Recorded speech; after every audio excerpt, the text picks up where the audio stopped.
Hey, what's going on, fellas, and welcome to our DEVO for this week. This is going to be the head cold edition, so been a little bit sick this week, but we'll get through it. Our verse this week is Proverbs 21:5. It says, "The plans of the diligent lead surely to abundance, but everyone who is hasty comes only to poverty."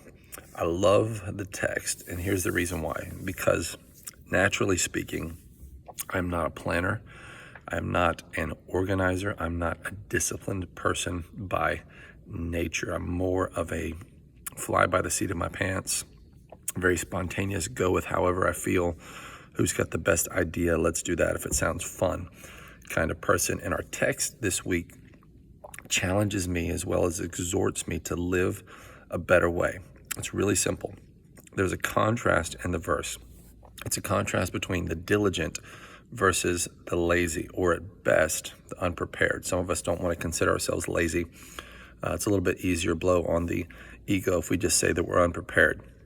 So the diligent person is someone who shows care, someone who desires to do one's work or duties well and thoroughly. And they do this by having a plan. And the reason that they plan is because they don't want to get everything done only to realize that they've neglected something. And now there's a way to honor the Lord and everyone who is a part of our life, from our family to our colleagues, co-workers, and society, and even posterity, by the simple act of planning, by the simple act of being diligent, making the best use of our time, our talent, our treasures, our resources, etc. So the result of this diligence, the result of these plans, the result of this preparedness is abundance. It's not only abundance, but it says it's surely abundance. This is the picture that we're given. It's the opposite of diligence, right? This laziness, which the Proverbs point out all the time with the phrase "the sluggard." It's the opposite of abundance. It's the opposite of having all your needs met. It's also the opposite of honoring the Lord. It's also the opposite of taking care of your family, providing for your family, and being able to bless others. And it's because of the simple fact that we don't take the time to prepare. We don't take the time to think through things. We don't take the time to create a plan. Planning's all over the scriptures. I was thinking about that this morning as I was reading a news report on an economist from Russia who's predicting Russia's financial collapse. You look at this war with Russia and how it's bankrupt their nation. They're getting to the point where they have to invoke a draft. People are rioting in the streets. And the Bible reminds us that a king doesn't go to war unless he first sits down and considers the cost, right? Something that Russia obviously didn't do. But the reality is so many of us aren't doing that in our lives. We're not considering the cost of whether we actually have the time, energy, resources, money, things like that, to provide for the things that in our mind we want to do. We don't have a plan, and that's because of the tendency in our hearts to be lazy, the tendency in our hearts to be unprepared. So we have the diligent versus the lazy or unprepared. And the characteristic of the lazy and unprepared man is the fact that he's living his life hastily, or as I would say, always running late because you're unprepared. It's life lived as though every single moment you realize you've overslept and you're late for work again. Literally, you're just late for life. You're always showing up late. Now, if you need more motivation to live life with a plan, let's take a look at the fruit of living life hastily or unprepared. You're going to be tired, overweight, unemployed, divorced, unsuccessful, frustrated, right?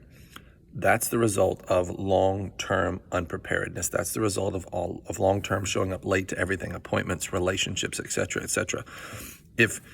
Even if we don't want to live the abundant life, a life that honors God and takes care of others, the fear or the frustration and the disrespect that comes with that, of being that guy that everyone's looking at going, man, you're failing in every area of your life, ought to motivate us a little bit. So a little bit more practical and tactical this week. Number one, prepare a life plan to honor the Lord. What are you doing? Where are you going? Make sure it's considering all the details of your life, the people in your life, but most importantly, God's will. James 4, don't say you're going to go here and do this, A, B, and C. What you ought to say is if the Lord wills. So there's consulting the Lord in our plannings, consulting the Lord in our prayer life. But we want to prepare a life plan that honors God by consulting him, right? Leaning not on our own understanding, but acknowledging Christ in everything. Commit your work to the Lord and your plans will be established. Proverbs 16:3, right? Well done, good and faithful servant. You've been faithful over little. I will set you over much. Enter into the joy of your master, right? He took the talents. He doubled the talents, tripled the talents. And what the lazy steward should have done is at least give them to the bank and get some interest, right? Instead of burying that talent. No plan, no preparedness for the future, knowing that our Lord is coming one day and we're going to give an account. Number 2, prepare a life plan to provide for your family. 1 Timothy 5:8, if anyone doesn't provide for his own relatives and especially for members of his household, he has denied the faith and is worse than an unbeliever. We need to prepare a life plan that honors God. We need to prepare a life plan that takes care of our family. And 3, we need to prepare a life plan so that our abundance affords us the ability to give to others. Generosity should be a mark of the Christian life. It should be the mark of a good man, a godly man. Let the thief no longer steal, but rather let him labor, doing honest work with his own hands, so that he may have something to share with anyone in need. Ephesians 4:28. A life plan that honors the Lord, a life plan that takes care of your family, and a life plan that gives you an abundance so that you have to share. You have so that you can be generous. Thanks for tuning in. Have a great week. We'll touch base with you soon.